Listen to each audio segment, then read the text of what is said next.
Bonjour à tous et à toutes. Je suis ravie de vous accueillir pour cette table ronde qui va traiter du sujet de la décarbonation, un grand sujet d'actualité. Et c'est une table ronde qui est réalisée en partenariat avec BPI. Je vais commencer par me présenter et puis après ensuite je pourrai donner la parole à nos intervenants. Alors moi je suis du cabinet Mazars en charge des activités RSE et développement durable. Donc je ne suis pas journaliste, donc vous me pardonnerez, je suis très heureuse d'animer cette table ronde, mais je vais me tester sur ce sujet-là et sur les questions et l'animation. Et aujourd'hui, je suis là parce que pour nous, Mazars, qui est un cabinet d'audit et de conseil plutôt tourné sur la comptabilité et la finance, le sujet de la décarbonation et plus largement du climat est un sujet majeur pour nous. Tout simplement, et on va le voir aujourd'hui, parce que c'est un sujet qui préoccupe les entreprises, qui préoccupe les investisseurs, et un sujet éminemment important qui va devenir aussi important que l'information financière. En tout cas, je le souhaite, et on s'achemine sur ces sujets-là. La décarbonation, pourquoi c'est un sujet important? Parce que vous avez dû en entendre parler assez récemment, c'est quand même une actualité assez forte. On a des objectifs réglementaires au niveau européen de plus en plus importants. Le Green Deal, ça doit vous parler, et l'objectif de neutralité carbone à horizon 2050. 2050, quand on parle d'environnement, c'est demain. On a une vision, on pense que c'est du très long terme, mais en fait c'est du très court terme.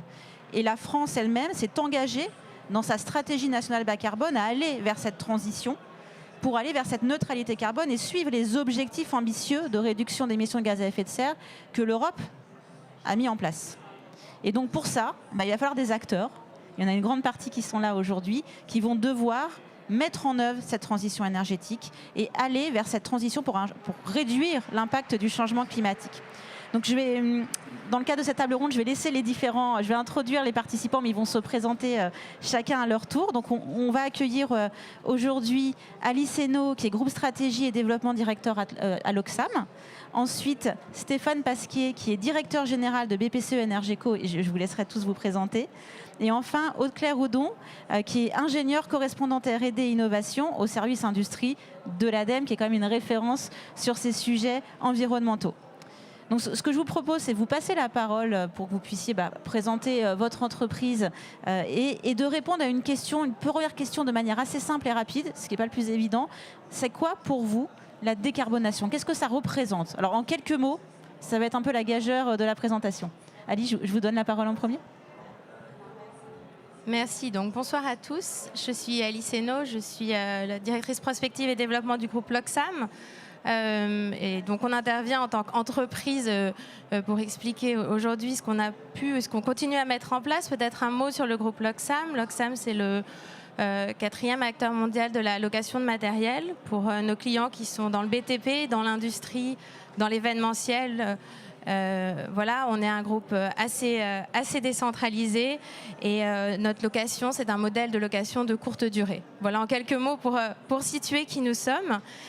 Pour répondre à votre question sur la décarbonation, à aujourd'hui en tout cas, pour nous, c'est l'opportunité en tant qu'entreprise et puis en tant qu'individu salarié des entreprises de participer à l'effort qui doit être fait collectivement pour limiter les émissions de gaz à effet de serre. Et aujourd'hui, on a la possibilité de le faire et on continue à le faire et on espère le faire le mieux possible.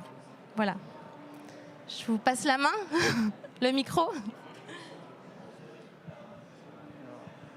Bonjour, donc je suis Stéphane Pasquier, je dirige BPCE Energeco. Alors BPCE Energeco, c'est ce qu'on appelle une SOFERJ. C'est une filiale du groupe BPCE. Et pourquoi on s'intéresse à la décarbonation, même si notre métier premier ou notre activité principale, c'est de financer les énergies renouvelables. En fait, il faut savoir que la décarbonation, moi je suis tombé dedans quand j'étais petit. Parce qu'une SOFERJ, en fait, ça a été créé par la loi en 1980.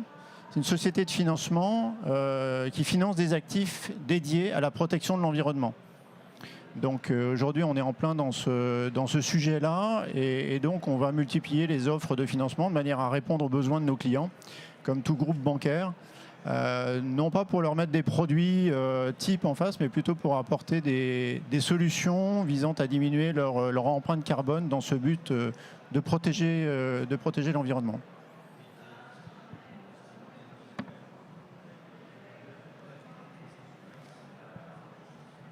Bonjour à tous, ça fonctionne?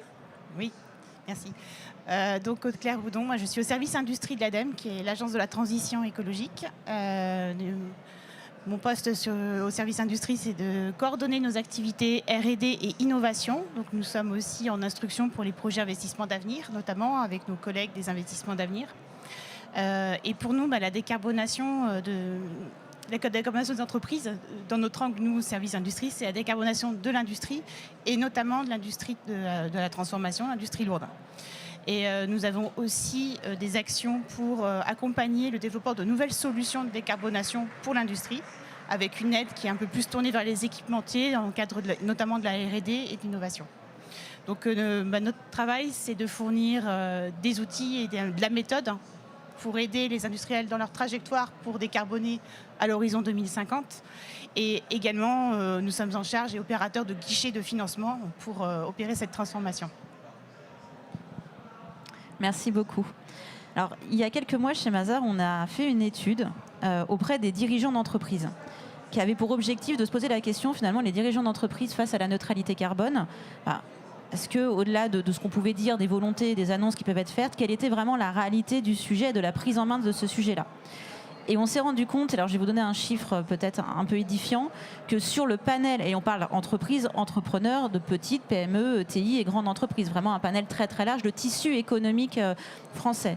Et on s'est rendu compte que finalement, il y avait seuls 16% des dirigeants français qui avaient réalisé un bilan carbone en 2020, donc qui étaient rentrés finalement un peu dans la mécanique du sujet. Et parmi ces 16%, finalement très peu avaient vraiment engagé une stratégie bas carbone. Et donc dans ce qu'on va aborder dans cette table ronde, il va y avoir 3 temps. Le premier temps, ça va être cette question de l'ambition stratégique. On va interroger nos intervenants sur ces sujets-là. Finalement, quelle ambition? Pourquoi?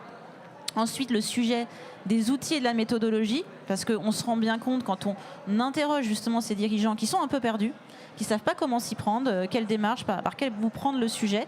Et donc il y a un enjeu d'arriver à s'en saisir et d'avancer. Et la méthodologie et la connaissance, tout simplement, c'est des choses qu'ils ont du mal à acquérir. Et enfin, on se posera la question du financement, parce que, on va se le dire, une stratégie bas carbone, ça a un coût. Forcément, après, la question qu'il faudra se poser, c'est il y a le coût d'y aller, mais il y a surtout le coût de ne pas y aller. Et est-ce que demain, le fait de ne pas aller dans la transition et sur cette ambition de transition énergétique et d'aller vers ce bas carbone, ça ne sera pas un coût plus important pour les entreprises? Donc c'est quand même bien de se poser cette question du financement, parce que c'est ce qui va permettre d'aller plus loin.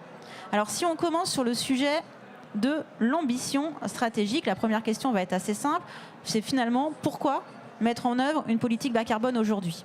Et je vais commencer finalement par l'angle entreprise, corporate, avec Alice Hainaut. Est-ce que vous pouvez nous expliquer pourquoi l'Oxam s'est lancé dans cette démarche et finalement, quels ont été les facteurs déclenchants quand vous avez décidé d'y aller? Alors, finalement, il y a peut-être 2 raisons principales qui expliquent pourquoi on y allait, si on peut dire. La première, c'est que on est engagé de longue date. D'abord, on fait de la location depuis plus de 50 ans. La location, c'est l'économie du partage. Donc, on va dire on y est déjà, naturellement, juste par notre job. Et ça, ça agit déjà en faveur de l'environnement. Donc, on est déjà sensibilisé de ce côté-là. Et puis, ça fait longtemps qu'on mène des actions. On est ISO 14001 depuis 2010. Donc, c'est le management aussi pour l'environnement. On a un centre de recyclage de matériel à Alençon depuis 1981. Donc c'est quelque chose qui date aussi, où on réutilise des pièces détachées, où on recycle des matériels. Donc on le faisait même avant que ça s'appelle et que ça ait l'importance que ça a aujourd'hui. Et puis c'est dans notre nature, puisqu'on est engagé dans la durabilité de nos matériels. Nos matériels, on les répare, on les bichonne et on ne les réforme finalement que lorsqu'on ne peut plus les remettre en état et lorsque leur vie est terminée. Et ce n'est pas une raison financière, mais une raison technique qui nous pousse à réformer nos matériels. Donc on est déjà engagé là-dedans. Et puis la transition énergétique de notre parc, on l'a fait déjà depuis quelques années. On a déjà investi dans des matériels low emission. Mais aujourd'hui, on voit qu'il y a une gamme de matériel qui, heureusement, arrive sur le marché et qui nous permet justement de continuer nos investissements. Donc ça, c'est la première partie, on va dire, ça fait longtemps qu'on baigne dedans. Et puis ensuite, on répond aux besoins et aux attentes de nos parties prenantes. Alors nos parties prenantes, c'est nos clients qui voient la réglementation se durcir et donc le recours à la location être quelque chose d'important pour eux. Et puis on vient pour les aider à tester des nouveaux matériels, des nouvelles solutions. On leur apporte des matériels auxquels ils n'auraient pas forcément accès s'ils devaient les acquérir par eux-mêmes. Puis nous, on connaît peut-être le marché, on a un certain savoir-faire là-dessus. Le deuxième point, c'est qu'il y a des attentes des parties financières, des parties prenantes financières, avec les nouvelles réglementations qui arrivent et les reporting extra-financiers qui deviennent très attendus, vous le disiez, voilà, donc on se structure là-dessus. Et puis les investissements qu'on a pu réaliser jusqu'à aujourd'hui, ils étaient d'ampleur quand même limitée, puisqu'il n'y avait pas de matériel forcément low emission pour répondre à nos attentes. Aujourd'hui, il y en a sur le marché, ça coûte très cher et donc il faut qu'on structure nos investissements. Il faut qu'on ait un vrai plan d'action sur 10 ans pour savoir où on va mettre nos sous finalement. Donc voilà, c'est vraiment les deux raisons pour lesquelles aujourd'hui on est engagé dans cette démarche.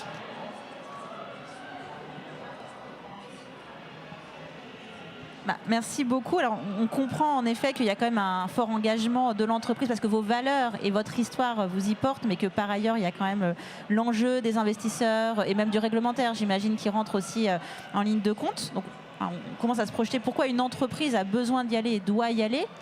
Mais c'est vrai que pour une banque, finalement, c'est quoi l'intérêt d'aller sur ce terrain-là? En fait, qu'est-ce que vous allez y trouver et pourquoi vous êtes déjà positionné là-dessus et finalement assez tôt, alors qu'on parle de transition aujourd'hui, mais ça fait longtemps que vous travaillez sur ce sujet-là. Alors, Stéphane Pasquier, pourquoi? Pourquoi? D'abord, je rappellerai que le groupe BPCE, qui est le deuxième groupe bancaire en France, en fait, c'est un groupe coopératif. Un groupe coopératif, on ne le sait pas forcément, mais il se crée au départ sur une notion d'entraide, sur une notion de partage de richesses, en fait, entre entreprises qui vont avoir un objectif, c'est d'assurer la durabilité du tissu économique qu'elles représentent. Donc, je pense qu'on a cette notion de durabilité de l'entreprise qui est ancrée en nous.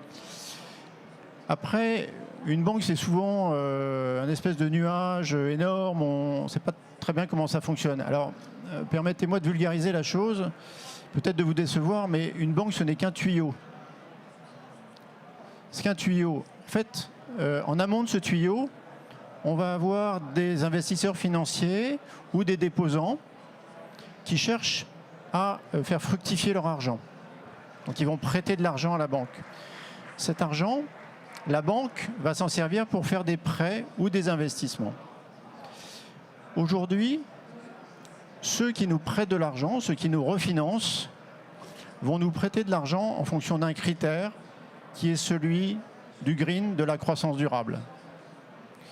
Et il se trouve qu'à l'autre bout du tuyau, on voit bien qu'il n'y a pas de décarbonisation sans finance, c'est ce que vous venez de dire. On a un véritable appel, besoin exprimé par les clients, vous venez de l'exprimer effectivement chez Locsam, pour essayer de trouver des solutions adaptées à des technologies qui émergent. On peut parler de l'hydrogène, mais il faut trouver, à partir des produits financiers que l'on a actuellement, une adaptation, des solutions pour répondre aux besoins de ces entreprises. Et puis, troisième facteur, et il est très important et on n'en a pas toujours conscience, une banque, c'est un portefeuille d'investissement, un portefeuille de crédit qui est représentatif d'un risque. Et ce qui fait la confiance dans un établissement bancaire, c'est le profil de ce portefeuille. Et donc, moins vous allez avoir un portefeuille risqué, plus vous allez avoir la confiance de vos contreparties, et donc plus vous allez pouvoir être en position de répondre à une demande. Et ça, c'est très important parce qu'aujourd'hui, je crois que toutes les banques anticipent ce qu'on appelle le risque climatique dans leur bilan, et donc de ne pas engranger demain des niveaux de risque financiers qui pourraient être représentatifs de pertes. Donc elles vont se diriger naturellement, il y a un rééquilibrage qui a commencé des portefeuilles des banques vers le financement d'une économie que je qualifierais de durable. Alors, vous parliez de tuyaux tout à l'heure, j'ai une petite question complémentaire. Finalement, comment vous faites dans vos tuyaux de financement pour dire à un moment donné, alors là, je pense que c'est bas carbone, Et donc ça va partir dans ce tuyau-là, parce que c'est pas si simple de caractériser une entreprise comme l'Oxam qui est engagée. Comment vous identifiez que là, on va aller vers quelque chose qui va vers une stratégie bas carbone? Alors vous me posez une question qui est très difficile, hein. C'est un peu comment perdre du poids sans avoir de balance, quoi, hein. Voilà, parce qu'aujourd'hui, c'est vrai qu'on n'a pas le thermomètre, on n'a pas forcément l'instrument de mesure ad hoc. Alors on va partir de ce que l'on a, c'est-à-dire des portefeuilles sur lesquels on va détecter en fait une intensité plus ou moins forte en carbone. Je vous donne un exemple. Le secteur du pétrole représente, je dirais à peu près une vingtaine de milliards. C'est 20 fois moins important que le secteur du crédit à l'habitat dans le groupe BPCE. Par contre, le secteur du pétrole, il est 10 fois plus émissif en carbone que le secteur de l'habitat. Donc en fait, on va sélectionner les secteurs les plus émissifs et on va commencer par réduire ces poches de portefeuille qui représentent les émissions les plus fortes. Voilà la méthode dans laquelle on s'engage et qu'on applique déjà depuis quelques années. Merci beaucoup. Aude-Claire Houdon, alors l'ADEME, c'est vraiment une référence, j'ai déjà dit sur le sujet, je crois que j'utilise vos facteurs d'émissions quotidiennement.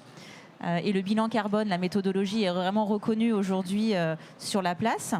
Et en fait, ça serait intéressant pour nous de savoir finalement, est-ce qu'il y a une définition de ce qu'est une politique bas carbone? Est-ce qu'il y a un consensus sur le sujet et nous la donner le cas échéant?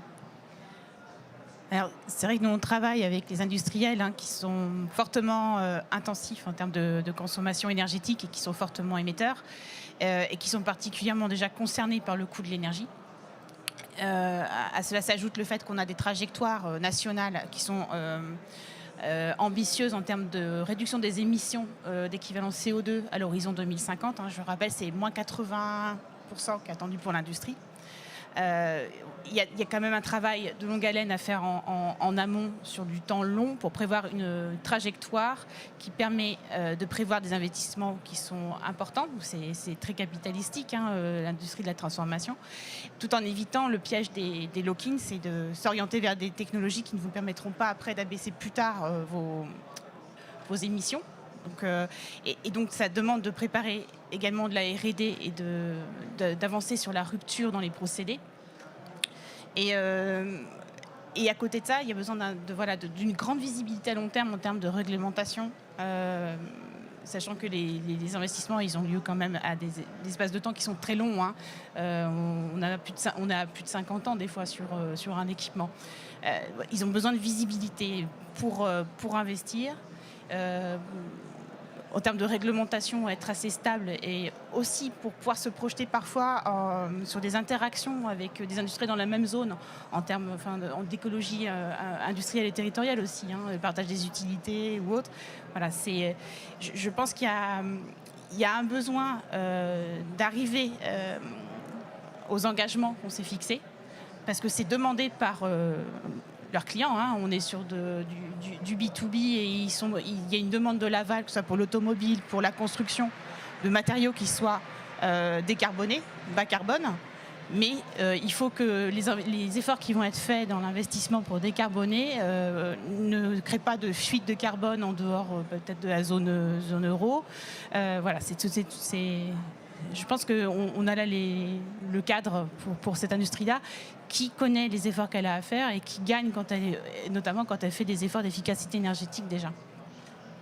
Oui, donc un secteur qui est fortement touché par le sujet, qui a des enjeux de transformation particulièrement importants aujourd'hui. Si justement on va sur les sujets de la méthodologie et des outils, alors je pense que ça c'est quelque chose qui sont assez complexes pour la plupart d'entre nous. Moi je suis intéressée par connaître, Stéphane Pasquier, quelle est la méthodologie que vous utilisez au sein de BPCE Énergéco en fait? Alors, BPCE Énergéco, comme je vous l'ai dit, c'est une Sofergie. Notre activité, elle est 100% dédiée en fait au financement d'actifs de production d'énergie. Donc la méthodologie dont je vais vous faire part, en fait, elle ne concerne pas BPCE Énergéco parce que nous, déjà, on est 100% entre guillemets décarboné. Bon. En revanche, le groupe BPCE, il a deux composantes. Il a une banque de grande clientèle la marque Natixis, et puis il a une banque de détail. En 2017, Natixis a eu une initiative qui était de devancer en fait, les mesures qu'on voit apparaître là, de taxonomie européenne et a mis en place un Green Weighting Factor. Le Green Weighting Factor, il consiste à prendre chaque portefeuille, chaque actif financé et à lui donner une couleur. Du plus marron au plus vert. Alors je peux vous dire que pendant 18-24 mois, ça a engendré beaucoup de débats. Hein. Est-ce qu'un barrage, par exemple, qui a inondé toute une zone est vert ou plutôt marron, parce qu'il y a quand même du méthane qui se dégage de ce barrage. Voilà. Donc, il y a eu beaucoup de questions, mais ça a été un débat entre experts de chaque métier. Et donc on a défini, grâce à ce Green Weighting Factor, je dirais la couleur, mais aussi la température de ce portefeuille. Et cette démarche, elle est en train d'être développée dans la banque de détail, avec ce qu'on appelle des Green Evaluation Models, qui vont être adaptés beaucoup plus à ce que fait la banque de détail. Donc c'est un gros boulot. C'est un boulot de data scientist aussi, hein, de répertorier tous ces actifs. Et ça va nous permettre de répondre en fait à la trajectoire net zéro dans laquelle la banque et le groupe bancaire s'est engagé, de manière à ce que, avec des jalons, hein, tous les ans, on va regarder où on en est dans le caractère plus ou moins vert finalement de notre portefeuille. De ce caractère plus ou moins vert, on en dégage une température. Et donc, on va pouvoir suivre en fait cette trajectoire net zéro qui doit nous amener à respecter ce qui a été fixé dans les accords de Paris. Merci beaucoup. Alice Hainaut, alors vous avez expliqué l'origine de votre engagement sur les sujets bas carbone. Ça serait intéressant que vous puissiez partager finalement quelles ont été les étapes de la démarche, de la définition, comment vous y êtes pris, de manière très pratico-pratique, hein, parce que pour ceux qui nous regardent, mais comment on fait et comment on s'y prend et quelles sont les différentes étapes et les jalons nécessaires pour aller vers cette stratégie. Oui, alors, je vais tout vous expliquer en 5 étapes, mais juste pour bien comprendre pourquoi nous, on a choisi de faire comme ça, et puis ça s'applique chez nous, et je ne sais pas chez d'autres, il faut bien comprendre que nous, on a un réseau d'environ 1000 agences, donc c'est pas centralisé, bien sûr, très décentralisé, et puis on a des matériels qui émettent, et les matériels, ils sont pas chez nous, ils sont chez nos clients. Voilà, donc il faut prendre ça en compte un peu dans la méthode. Voilà, et puis on a une démarche opérationnelle depuis longtemps et on le structure récemment, donc c'est encore en cours, donc pas du tout la bonne parole, je veux juste partager l'expérience. La première chose qu'on a faite, c'est qu'on a structuré notre organisation. On a créé une direction RSE qui a été rattachée à la direction générale, puisque c'est impulsé par la direction générale. Et on a créé un comité RSE qui regroupe les personnes clés, les parties prenantes de nos différentes business units, de nos différentes géographies, pour qu'ils travaillent ensemble et qu'on harmonise la méthode. Et c'est rattaché au COMEX chez nous. Bon, une fois qu'on avait fait ça, on a compté, on a calculé. Donc on a fait le bilan carbone. On l'avait déjà fait en France sur les scopes 1 et 2, 3 fois. Et puis en 2020, on a décidé de l'étendre au scope 1, 2, 3 et puis de le faire sur toutes nos géographies. Alors d'abord, on l'a fait sur la France, on s'est fait aider d'un cabinet. On a défini les méthodes de calcul pour les différents postes. Et puis l'année d'après, donc cette année, on a internalisé le calcul, on l'a fait nous-mêmes pour toutes nos géographies. Alors je vais m'aider de mes notes parce que parce que c'est long.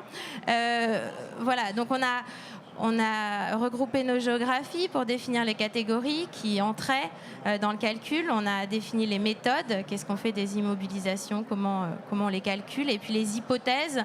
Je sais pas, pour nous, le transport, c'est important. Donc, on prend des hypothèses quand on travaille sur le transport, par exemple. Et puis, on s'est mis d'accord sur les process et les outils de collecte d'informations. Ce que je vous l'ai dit, c'est sur 1000 sites, c'est sur 650 000 matériels qu'il faut récupérer les informations. Donc, il faut se mettre d'accord sur comment on récupère toutes ces informations.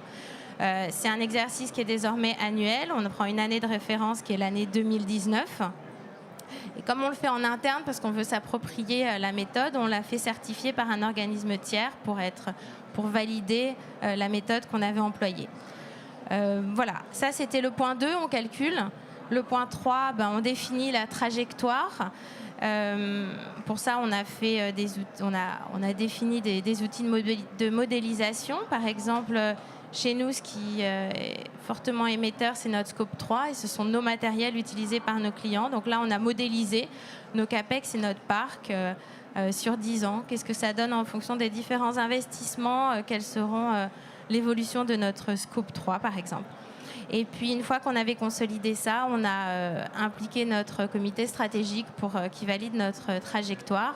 Et on s'est engagé sur une trajectoire de réduction de 50% de nos émissions scope 1-2, on va dire nos émissions directes, entre 2019 et 2030, et de 30% pour notre scope 3.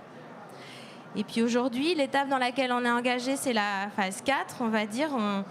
On déploie, on engage nos différentes business units, on leur demande de réaliser leur propre trajectoire carbone qui suivent les objectifs donnés pour réussir à atteindre leurs objectifs en fonction de leur activité, de leur maturité, de leur mix énergétique sur les pays, etc.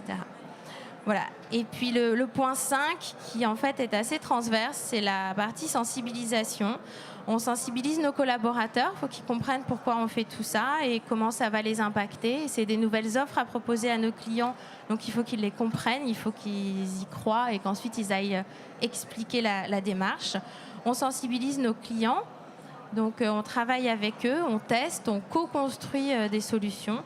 Et puis, on travaille avec nos fournisseurs, bien sûr. On leur fait des retours d'expérience quand ils nous proposent des nouveaux matériels. On explique ce qui est bien, ce qui est moins bien, comment on peut faire mieux. Voilà, on essaye d'avoir une démarche agile et d'être réactif. Mais voilà, c'est encore en cours et en tout cas, on y croit fortement. Je voulais peut-être interagir avec ce que vous dites. Peut-être pour illustrer un peu comment une banque va intervenir, par exemple, vis-à-vis de l'Oxam et par rapport à ce greenwriting factor dont je vous parlais tout à l'heure. Quand une banque prête 100, elle doit mettre 8 dans ses fonds propres réglementaires, dans ses réserves. Si je fais un prêt à l'Oxam pour que l'Oxam puisse acheter un groupe électrogène diesel, je ne vais pas mettre 8 dans mes fonds propres, je vais mettre 12. Par contre, si l'Oxam me dit, en fait, mes clients veulent un groupe électrogène à hydrogène, à ce moment-là, dans mes fonds propres, je ne vais pas mettre 12 ni 8, je vais mettre 4. Donc j'ai une hyper incitation en fait, analytique et la performance de nos métiers est évaluée par rapport à ces critères pour répondre à la demande des clients de l'Oxam qui vont préférer des matériels allant vers la décarbonation et donc moi mettre les moyens financiers en face de ces matériels-là. Voilà, pardon, c'était pas prévu mais je profite pour interagir et illustrer. Je vais vous poser juste en réagissant une question. Dans tout ce que vous avez décrit, finalement, qu'est-ce qui a été le plus dur? C'est calculer le bilan carbone ou est-ce que c'est la conduite du changement ou est-ce que c'est la trajectoire? Quelle est l'étape finalement la plus difficile dans ce parcours que vous êtes en train de vivre? C'est une bonne question. C'est probablement d'harmoniser, de travailler avec nos différentes géographies, avec nos pays, parce que s'ils n'y voient pas l'intérêt, on ne pourra pas le faire sans nos opérationnels. Et puis, il faut se mettre d'accord sur comment on calcule les choses pour être sûr de calculer de la même façon. Sinon, ça ne veut plus rien dire. Voilà, donc c'est probablement ça. Merci. Aude-Claire Houdon, alors là on a parlé de méthodologie, d'approche. Finalement, au niveau de l'ADEME, quels sont les outils que vous mettez à disposition de l'industrie dont vous parlez pour justement décarboner leur activité ou aller vers cette décarbonation? Comment vous les accompagnez sur ce sujet? Alors dernièrement, on a un projet qui s'appelle les plans trajectoires sectoriels financés dans le cadre de Finance Climat, un projet européen pour lequel on a enclenché des travaux de longue durée sur 3 ans pour accompagner les principaux secteurs énergo-intensifs dans l'élaboration de leur trajectoire. On a un objectif de moins 81% de baisse des émissions à l'horizon 2050. Mais est-ce que concrètement, tous les secteurs peuvent adopter la même trajectoire, arriver au même résultat ? Clairement, c'est à détailler et c'est à travailler avec les industriels. Donc, on a fait un premier travail avec le ciment. Et l'idée, c'est de confronter une trajectoire déjà techniquement possible, donc en utilisant des leviers de décarbonation. Alors, les leviers de décarbonation, on peut les retrouver un peu, les décliner un peu pour tous les secteurs. Hein. Ça va être dans une première partie, tout ce qui va être un peu upgrading des équipements, l'efficacité énergétique. Après, on regarde peut-être la possibilité d'augmenter la part d'intrants ou de matières recyclées dans les matériaux pour baisser la part aussi, on va dire, interne, intrinsèque de carboner des matériaux. Ou alors choisir des alternatives avec des émissions plus basses, ce qu'on appelle des matières alternatives bas carbone dans certains procédés. Après, on peut changer le mix énergétique et le décarboner. Donc là, ça peut être faire appel à l'hydrogène décarboné, ça peut être la biomasse, d'autres ENR, et on peut aussi avoir de l'électrification dans le cadre d'une électricité décarbonée. On a donc après tout ce qui travaille plus en rupture sur les procédés. On va faire vraiment de l'optimisation du procédé ou l'imaginer vraiment différemment pour arriver au même résultat, mais en utilisant moins d'énergie et moins de matière. Et on va dire en dernier recours, en dernier lieu, il y a tout ce qui est captage, stockage et valorisation du CO2.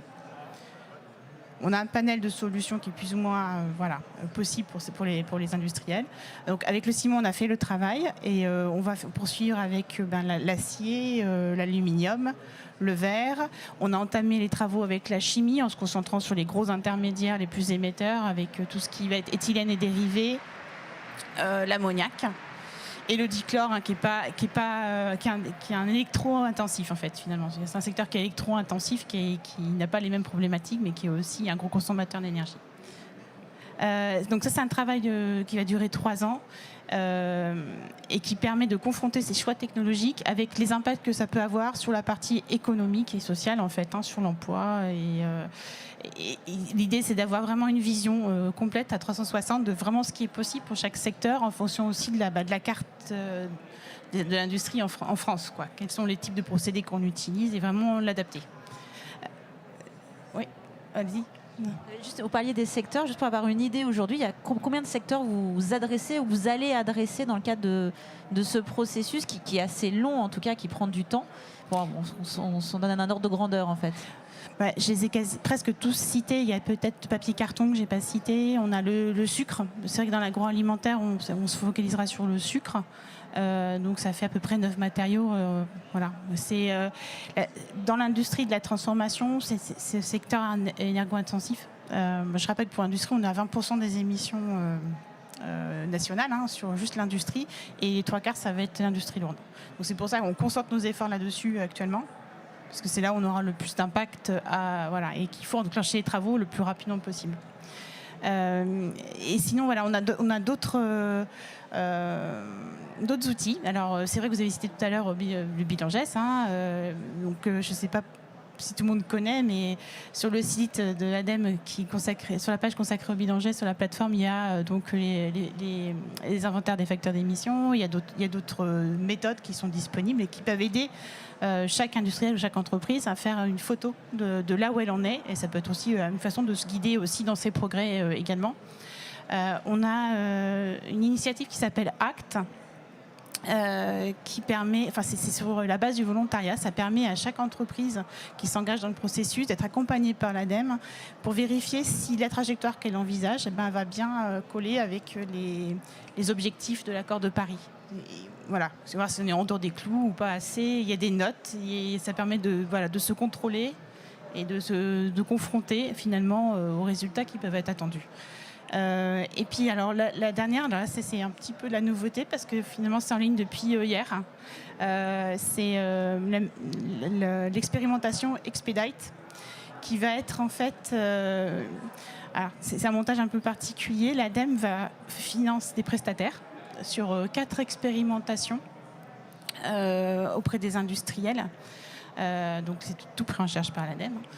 Il y a 4 thèmes. C'est comment. Alors je vais reprendre mes notes parce que c'est vrai qu'il y en a. Excusez-moi. Pas dire de bêtises. Donc ça vient de sortir. Et sur l'expérimentation 1, c'est la définition de trajectoire d'investissement bas carbone pour un groupe ou plusieurs sites. Donc là, il y a un prestataire, un bureau d'études qui a été choisi. Sur l'expérimentation 2, c'est une étude d'opportunité du mix énergétique bas carbone d'un site industriel.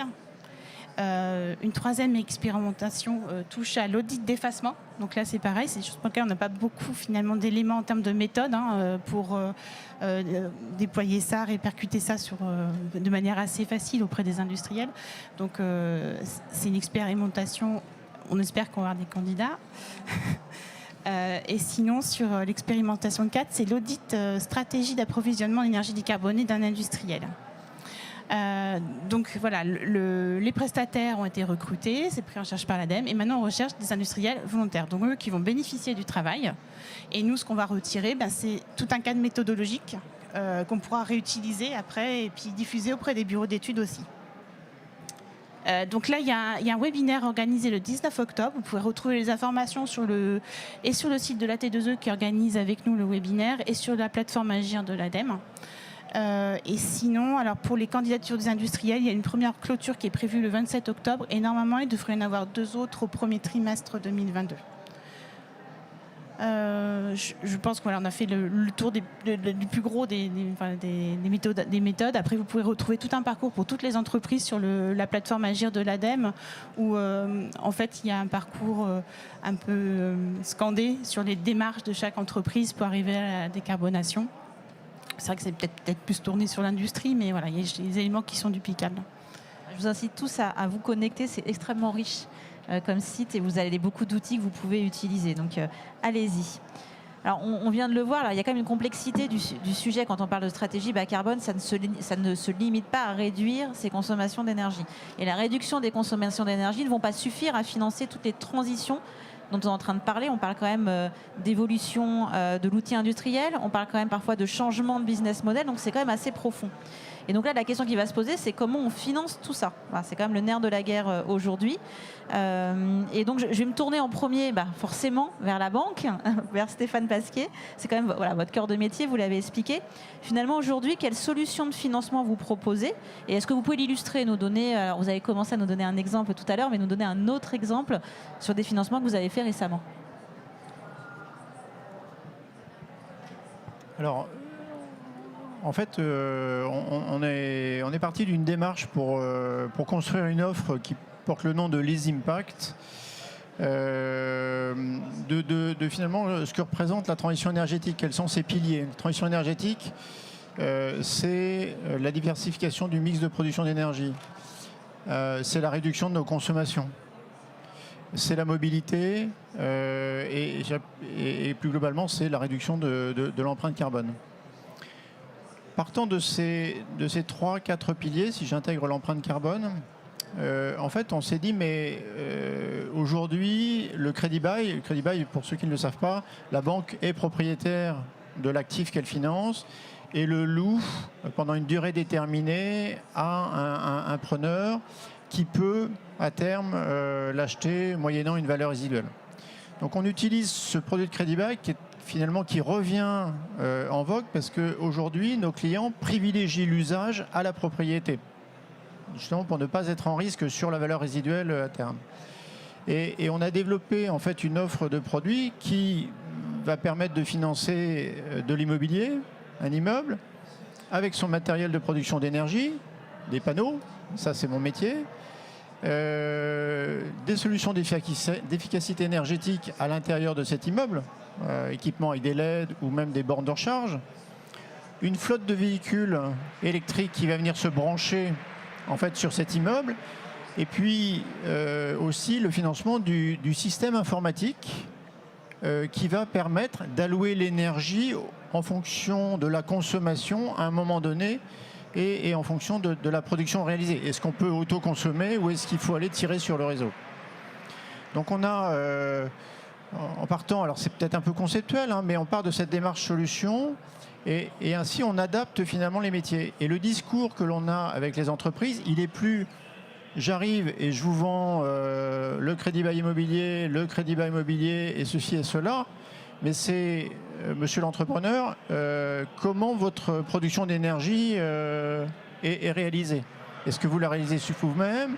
Est-ce que vous avez un peu de foncier disponible pour éventuellement installer un matériel de production d'énergie? La consommation, combien vous consommez? Est-ce que vous voulez réduire cette consommation?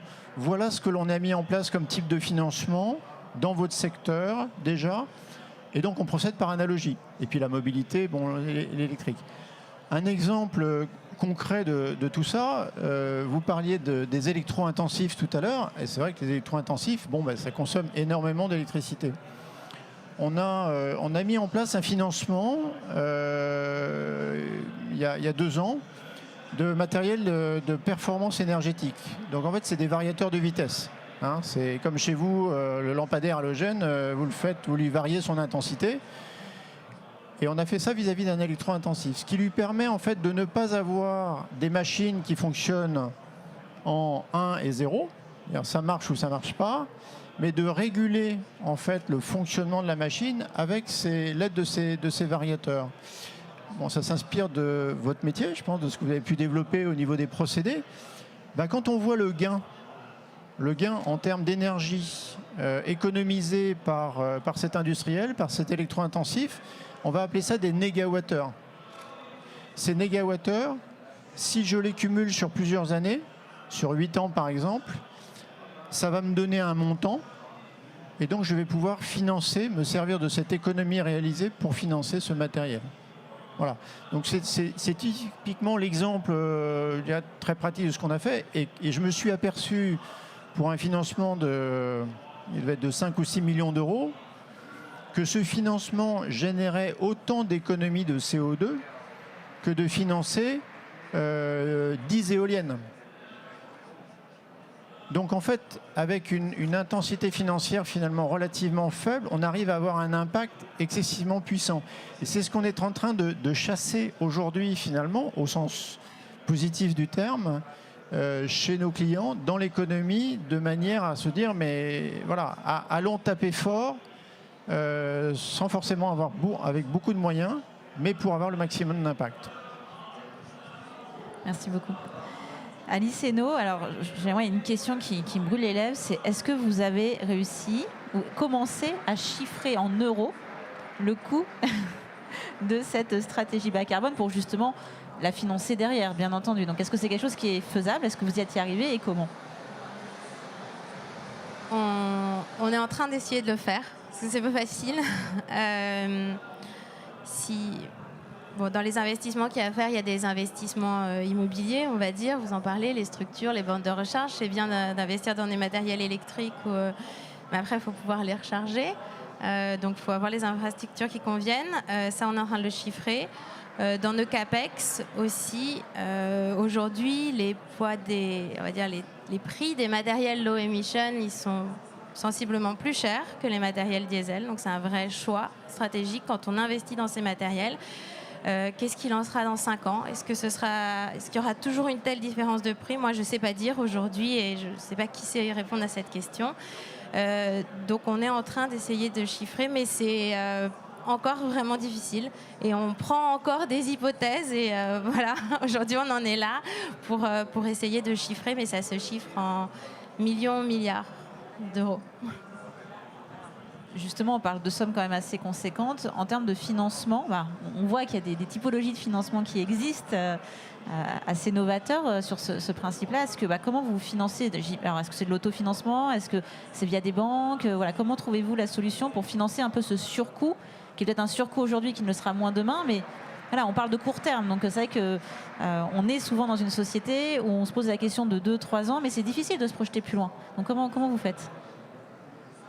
J'ai pas la solution aujourd'hui. On travaille avec nos parties prenantes habituelles, donc avec nos investisseurs, avec les banques. On est à la recherche de subventions et c'est aussi pas forcément évident d'avoir accès à des subventions. Donc on essaye, on va dire, tous les leviers possibles. qui ne seront pas les mêmes en fonction des investissements d'infrastructures, en fonction des investissements en matériel.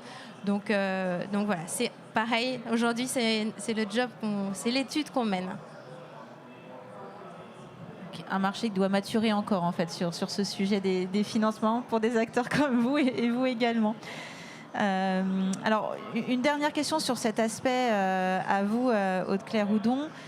Finalement, on a parlé pas mal de techniques et des acteurs qui vont se tourner vers vous finalement et qui ont un besoin alors d'un soutien financier ou pour mener à bien leur projet. Finalement, qu'est-ce que vous pouvez leur proposer? Alors, vous avez parlé de la dernière initiative qui permet finalement à un acteur industriel et qui permettra à ces acteurs-là d'avancer sur cette trajectoire. Mais finalement, voilà, c'est quelles sont les possibilités sur l'aspect plutôt financier au-delà du technique? Alors, on finance des projets de R&D, donc ça c'est à destination des gens qui développent des offres d'équipements, de solutions de décarbonation, et puis parfois aussi d'industriels qui regardent eux-mêmes en fait la transformation de leurs procédés. Souvent, c'est vrai que les compétences sont plutôt en interne dans certains secteurs très spécialisés.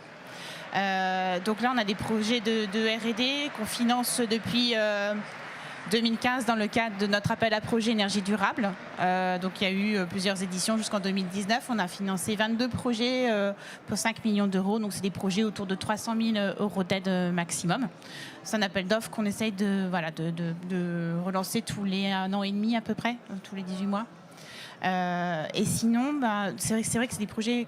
Depuis 2015, on a eu beaucoup de projets d'efficacité énergétique et qu'on essaye de pousser un peu plus vers les procédés plus en rupture pour avoir des procédés bas carbone ou aboutir à des produits bas carbone, sachant que sur l'efficacité énergétique, on a déjà soutenu pas mal de choses et qu'il y a une offre aussi qui émerge et qui commence à être un peu plus solide aussi. Même si pour certains on continue de soutenir, notamment dans le cadre des investissements d'avenir. On est opérateur pour l'État, où on a eu des appels à projets pour de la démonstration, donc des gros démonstrateurs qui étaient souvent des projets partenariaux. Et il y a eu aussi des dispositifs qui étaient tournés plus vers les PME, donc qui s'appelaient au départ IPME et après concours innovation. Et donc si on somme tout ça entre 2011 et 2020 sur ces sujets, on a financé 45 projets. C'était une grande majorité des PME et pour 105 millions d'euros. Voilà, donc c'est des projets qui sont appelés à être maintenus finalement et réorientés vraiment sous l'axe décarbonation de l'industrie. C'est vrai que c'est un terme qui est finalement assez récent. On parlait d'industrie avant éco-efficiente, donc on se concentre plus maintenant sur ces aspects de décarbonation.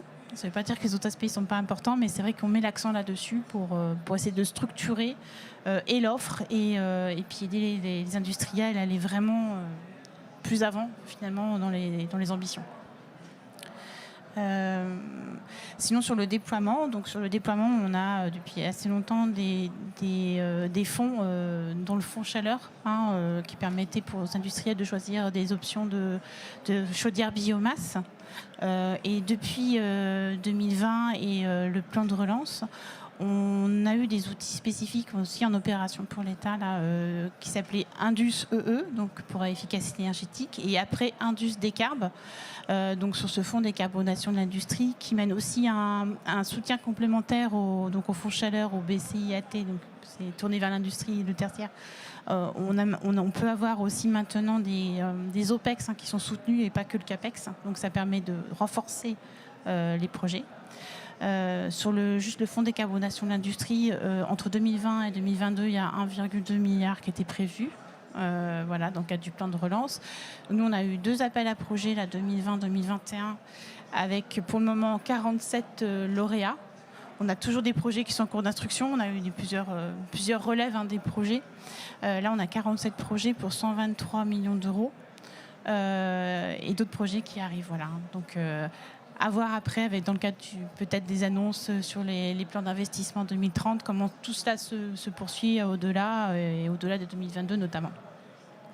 Donc ça, c'est pour la partie plus investissement, déploiement. À noter qu'il y a aussi peut-être une dimension qu'on n'a pas pris en compte là, mais c'est vrai qu'on a des gens qui sont de la finance avec nous ou de l'industrie qui ont chez eux des personnes qui sont spécialisées, sur ces projets. On avait élaboré, et là je tiens à faire aussi un peu de publicité, pour les programmes C2E qui sont en charge de la formation. Il y a un programme Pro-Réfi et un programme Pro-Invest qui sont à destination de référents, pour les premiers référents énergie dans l'industrie, pour le second qui est plus tourné vers les investisseurs, les banquiers, les directeurs financiers, pour être formés sur ces sujets-là et les possibilités de financement innovant.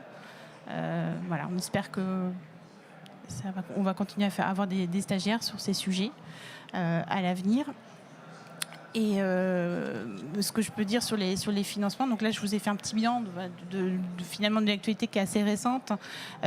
Actuellement, il y a une stratégie qui s'appelle accélération de la décarbonation de l'industrie, qui est menée par différents ministères. Il n'y a pas que l'industrie, il y a eu l'hydrogène qui est sorti, il y a une stratégie d'accélération, une stratégie nationale aussi pour l'hydrogène. Pour la décarbonation de l'industrie, c'est la même chose. L'idée, c'est de faire aboutir une stratégie assez globale de soutien R&D, innovation, déploiement, formation, emploi. Quelque chose qui soit bien coordonné. Donc j'espère aussi que les annonces auront lieu dans pas trop longtemps également. Voilà.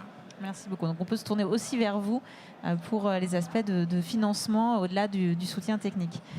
Je vous propose pour les quelques minutes qui nous restent, si vous avez des questions, je vais laisser passer le micro et poser votre question.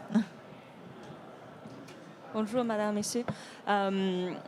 Pour l'instant, je vois que le chemin pour décarboniser, c'est encore très long. On fait beaucoup d'efforts pour y faire. Et est-ce qu'on peut paralléliser quand même le compensation en même temps que réduction d'émissions? Et qu'est-ce que vous en pensez sur les solutions naturelles pour la séquestration de CO2? Alors, qui prend? 2 questions, une. La compensation, qu'est-ce que vous en pensez? Sujet sensible, ce sujet de la compensation. Déjà, la compensation naturelle, je ne sais pas si vous pouvez préciser un petit peu. Les forêts. C'est vrai que nous, on regarde plutôt sur le périmètre industrie et émissions de l'industrie. Donc, on est sur s'il y a des compensations, c'est plutôt sur des sujets de captage finalement ou stockage quand c'est possible ou valorisation. On n'a pas vraiment vu qu'on a du CO2 qui est concentré, qui est capté sur place. C'est vrai qu'on ne réfléchit pas forcément à la chose de cette façon. Je pense que ça va avoir de manière beaucoup plus globale sur l'ensemble des secteurs finalement. Je peux peut-être compléter la réponse sur un plan bancaire, financier. Je pense que d'abord tout va émerger, c'est un vœu, je formule, mais ce n'est pas un vœu pieux, de la COP à Glasgow, parce qu'il va falloir que l'article 6 quand même des accords de Paris soit écrit et gravé dans le marbre, et donc c'est très important en matière de compensation, pour savoir ce que l'on pourra faire, et donc attribuer des labels bas carbone à différents projets aujourd'hui qui ne demandent que ça, de réforestation, d'implantation de haies dans les territoires, j'en passe, c'est des meilleurs. Ça, c'est la première réponse, c'est une réponse réglementaire. La deuxième réponse, en fait, sur la compensation, c'est qu'au niveau bancaire, on a des filiales d'investissement qui ont acquis des sociétés pour les aider, en fait, dans leur croissance. Et je pense en particulier à notre filiale Mirova, en fait, qui a investi dans une filiale qui s'appelle Ecosphère. Ecosphère, c'est un quart du marché mondial de la compensation, du trading de compensation. Donc de trouver des projets de reforestation et donc de trouver des personnes, des contreparties qui vont être intéressées pour compenser. Voilà, donc ça, c'est 2 actions qui sont finalement assez concrètes. Mais vous savez que pour compenser, il faut d'abord avoir fait sa réduction. Il faut avoir arrivé vraiment au bas niveau. Et après, effectivement, on peut compenser. Donc aujourd'hui, on appuie, on pousse côté finance parce qu'il y a une vraie demande. Et donc, on s'équipe de ce type d'outils pour répondre à ce besoin sans retomber dans les errements des années des années 90-2000 où le marché de la compensation carbone n'a pas été une grande réussite. Hein, voilà. Donc on tire expérience aussi de ce passage-là. Oui, vous avez une seconde question ?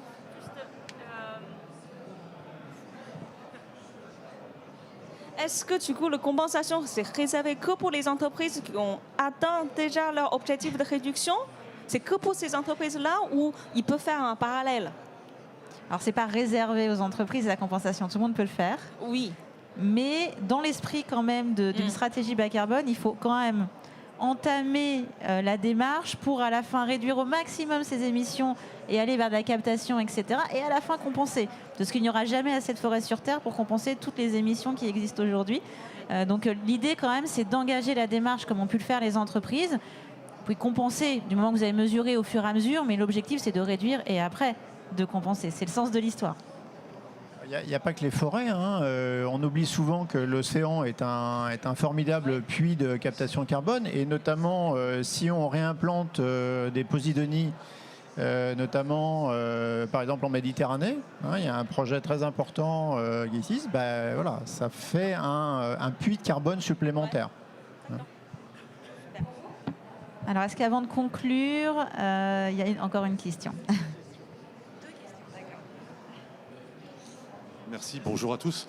J'avais une question notamment, je pense plus pour l'ADEME, par rapport donc, au bureau d'études qui réalise les audits énergétiques. C'est assez normé. On voit aussi de la norme ISO 50001 qui est en train qui apparaît. Moi personnellement, je suis plus sur le secteur de la construction, l'industrie de la construction. Est-ce que vous en avez assez? Est-ce qu'on a une offre qui est suffisante? Est-ce que le secteur de la construction, c'est quelque chose aussi qui vous intéresse ou vous travaillez dessus? Parce que moi personnellement, j'aimerais m'y investir, aller plus loin dans ce secteur. J'ai eu la chance de participer notamment à l'accélérateur par BPI Construction à Centrale Supélec. Et voilà, moi c'est ces questions. Est-ce que vous pouvez me donner un petit peu la tendance là-dessus? Parce que moi j'aimerais m'y investir. Je cherche aujourd'hui un associé pour avoir la compétence plutôt technique, un ingénieur, un scientifique. Et pour moi lui mettre, on va dire, à sa disposition mon réseau du bâtiment. Et puis essayer d'aller voir ces entreprises.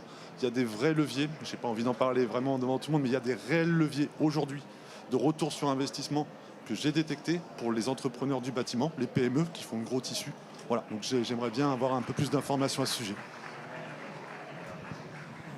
C'est vrai que nous, on le regarde beaucoup avec les aspects plus industrie, procédés, utilité et pas trop bâtiment. Mais c'est vrai que c'est une composante de l'audit. Je ne vais pas trop vous répondre sur les tendances. C'est vrai que vous pouvez peut-être essayer de voir aussi avec notre service bâtiment. Moi, je suis au service industrie, il y a un service bâtiment à contacter peut-être pour voir ce que vous pouvez glaner comme information. Après, c'est vrai qu'il y a peut-être aussi des jeux d'alliance entre compétences particulières, entre bâtiments, utilités ou autres à monter, quoi.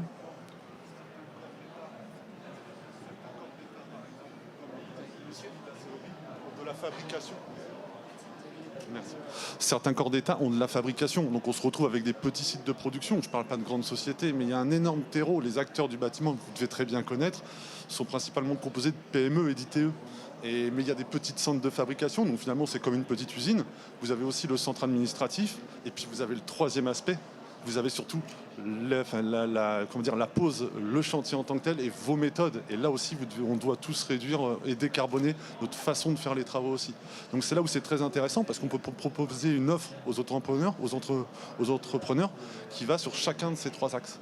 Et essayer de proposer des audits. Vous les prenez notamment beaucoup en charge lorsque c'est d'ailleurs pas imposé mais dans le bénévolat. Vous allez jusqu'à 70% de prise en charge des audits ou des études. Donc moi je pense que ça serait, voilà, il y a vraiment beaucoup à faire et si on peut en parler avec des personnes derrière, il y a 2-3 arguments vraiment qui pourront permettre d'accélérer. Ouais, notamment ces aspects construction, il faut vraiment voir ça aussi avec notre service bâtiment. Alors une dernière question. Bonjour, j'avais plutôt une question pour Stéphane Pasquier. Aujourd'hui on parle beaucoup donc, de stratégie bas carbone.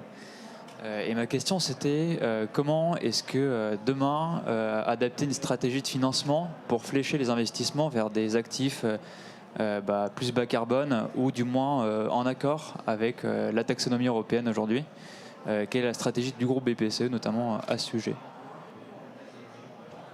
Alors, soit j'ai pas été clair, soit vous étiez peut-être pas là au début. J'ai raté une partie de la conférence. Je reviens sur peut-être l'explication. On a mis en place ce qu'on appelle un green weighting factor, c'est-à-dire que quand une banque prête 100 à une entreprise, elle doit mettre 8 dans ses fonds propres réglementaires, dans ses réserves. De manière à orienter la construction de nos portefeuilles de financement, notamment, eh bien, quand on va financer un actif green, décarboné, on va avoir une comptabilité analytique qui va dire la chose suivante, c'est OK, vous prêtez 100, mais au lieu de mettre 8, vous allez mettre 4. Par contre, les activités qui vont financer une activité plutôt carbonée, un actif plutôt carboné, elles ne vont pas mettre 8, elles vont mettre 12. Et donc, chaque activité de la banque, elle va être évaluée, sa performance va être évaluée en fonction de ce ratio analytique. Donc peu à peu, on est en train de faire évoluer tous nos portefeuilles de financement vers un objectif bas carbone, ce qui nous permettra, j'espère à terme, de suivre cette trajectoire net zéro dans laquelle on s'est engagé.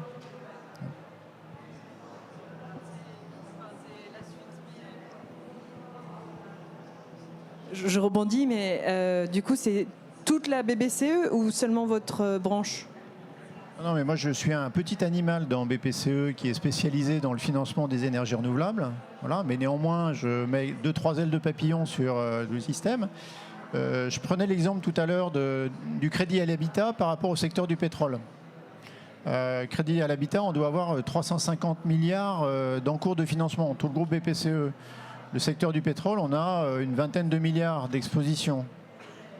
Par contre, le secteur du pétrole, c'est 10 fois plus d'émissions que le crédit à l'habitat. Le secteur du pétrole, c'est chez Natixis, banque de grande clientèle. Le crédit à l'habitat, c'est chez les banques populaires, les caisses d'épargne. Où est-ce qu'on va avoir le plus d'impact immédiatement? C'est sur le secteur du pétrole.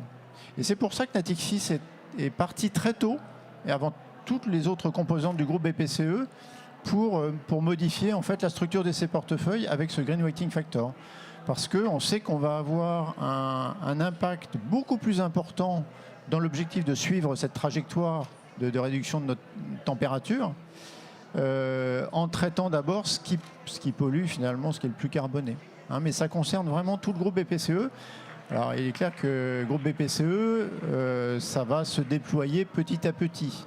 Hein, mais qu'on ne va pas dire à madame ou monsieur Michu, ah, je vais vous financer votre immobilier, mais attendez, votre truc c'est une passoire thermique, donc ça ne va pas marcher. Ça c'est pas le sujet aujourd'hui, ça servirait à rien. Hein, on va plutôt se concentrer sur ce qui émet le plus, c'est là où on aura le plus d'impact. D'autres questions? Je pense qu'on est arrivé au bout de la table ronde, donc on va conclure. Alors, c'était pas forcément prévu, mais j'aimerais bien vous demander pour le mot de la fin. Vous me disiez en une phrase, 2 phrases, pas plus, pourquoi c'est important de s'engager, quelle que soit la taille, finalement, qu'on soit une PME, un artisan, une ETI, etc. Pourquoi c'est important de s'engager dans cette stratégie bas carbone aujourd'hui? Voilà, c'est un peu la question piège. Alors, pourquoi c'est important? D'abord, on le fait pour nous et pour nos enfants, je crois. Et pourquoi c'est important de s'engager, quelle que soit notre taille? Parce que on le voit, il faut qu'il y ait tout l'écosystème qui travaille main dans la main. Sinon, ça ne marchera pas si on a les financements, les infrastructures, on n'a pas les usages, si on a si collectivement on n'a pas compris l'intérêt, ça ne fonctionnera pas. Donc je pense qu'il faut il faut que tout le monde soit engagé pour que ça marche et chacun a un rôle à jouer, qu'il soit industriel, finance ou particulier sur le sujet. Voilà. Je vous laisse répondre dans l'ordre que vous voulez.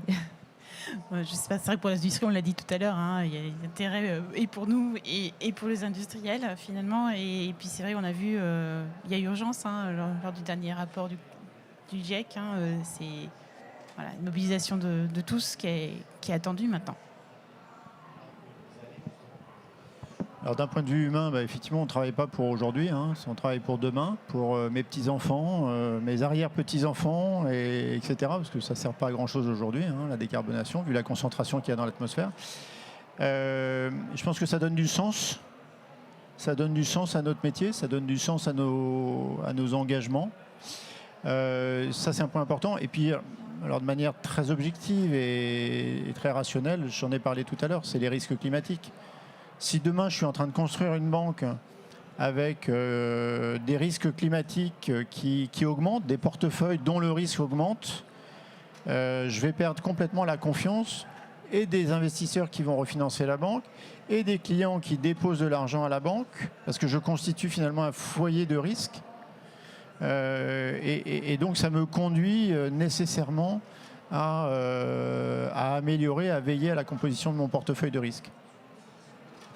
En résumé, allez-y, franchissez le pas, essayez. De toute façon, c'est un parcours, c'est un chemin qu'on va tous parcourir ensemble. Donc voilà, petit ou gros, il faut s'engager dans cette trajectoire et avancer à son rythme, avec ses moyens.